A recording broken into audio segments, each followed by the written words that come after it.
संततधार पावसामुळे जनजीवन विस्कळीत। नायगाव 28 ऑगस्ट रोजी तालुक्यातील अनेक भागात श्रावणानंतर बरसणाऱ्या पावसाने थैमान घातल्याने पूर परिस्थिती निर्माण झाली आहे। प्रशासनाने पीक पाहणी करण्यासाठी धरलेला आग्रह व तंत्रज्ञानाची अनुपलब्धता या स्थितीला तोंड देता देता मेळकुटीला आल्याने शेतकरी वर्गाला तोंडाचा घास हरवण्याची वेळ आली असल्याचं स्पष्ट होत आहे। शेतकऱ्याची सोयाबीन पिके खरबडून गेली आहे, जनावरे वाहून गेली असल्याचं निदर्शनास आले आहे। या सर्व प्रकारच्या नुकसानीसाठी शासनाकडून मदतीची अपेक्षा या पलीकडे शेतकऱ्यांकडे आता कुठलाही मार्ग राहिला नसल्याचं शेतकऱ्यांच्या प्रतिक्रियेवरून दिसून येते। याबरोबरच शहरातील प्रश्न याहूनही भिन्न आहेत। सिटी इंडिया न्यूज साठी तालुका प्रतिनिधी अशोक कुमनाळे, नायगाव। नमस्कार। नायगाव शहरामध्ये गेल्या अनेक वर्षापासून वंश परंपरागत मोठ्या प्रमाणामध्ये पूर परिस्थिती निर्माण होत असते।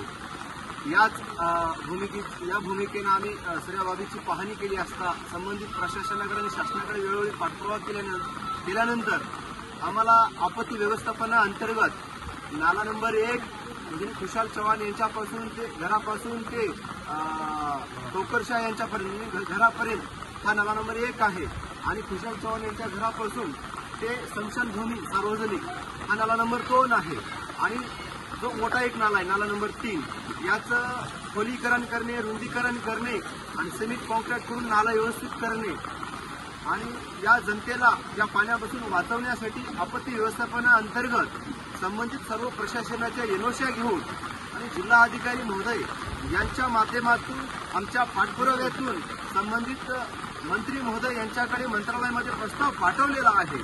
तर माझं सांगणं एवढंच आहे की या जिल्हा प्रशासनाला आणि संबंधित मंत्री महोदयांना हा व्हिडिओ आम्हाला दाखवायचा आहे की वास्तविकता काय परिस्थिती आहे। आमचे जे हे 3 प्रस्ताव संबंधित मंत्री महोदय यांच्या टेबलला आहे, जवळपास 2 टेबल आपण त्याचा पाठपुरावा केलेला आहे आणि तिसऱ्या टेबलला फाईल आहे। लवकरात लवकर या मंत्री महोदयांनी, मुख्यमंत्री महोदयांनी, उपमुख्यमंत्री महोदयांनी हा जनहितार्थ विषय नायगाव शहरातील लोकांना होणारा जो काही त्रास आहे पाण्यापासून त्यांना सुरक्षितता मिळाली पाहिजे या भूमिकेने आम्ही पाठपुरावा करत आहे। त्यामुळे आमचा हा प्रस्ताव नंबर 1, 2 आणि 3 हे तिन्ही प्रकरण आमचे निकाली काढून नायगाव शहरवासियांना आपण सहकार्य करावं, मदत करावी, हा प्रस्ताव मंजुरी द्यावी करिता आपल्या प्रशासनाला आणि आपल्या संबंधित शासनाला विनंती करतो आणि थांबतो। जिजाऊ चौक, मार्कंडे मंदिर, छत्रपती शिवाजी महाराज चौक चालूच आहे। हे सर्व गावातील गावठांमध्ये गेल्या वंश परंपरागत हे सर्व पूर परिस्थिती मोठ्या प्रमाणात असते।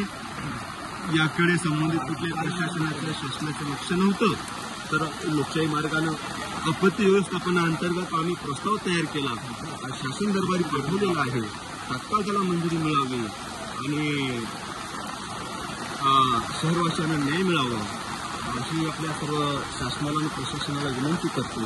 आम्ही पाठपुराव्याला कमी पडत नाही, पण आपण कमी पडलं नाही पाहिजे अशी विनंती करण्यासाठी आम्ही या ठिकाणी वास्तव जे आहे पूर परिस्थितीची पाहणी आणि ह्या सर्व गोष्टी आपल्या लक्षात आणून देण्यासाठी आम्ही काम करतो।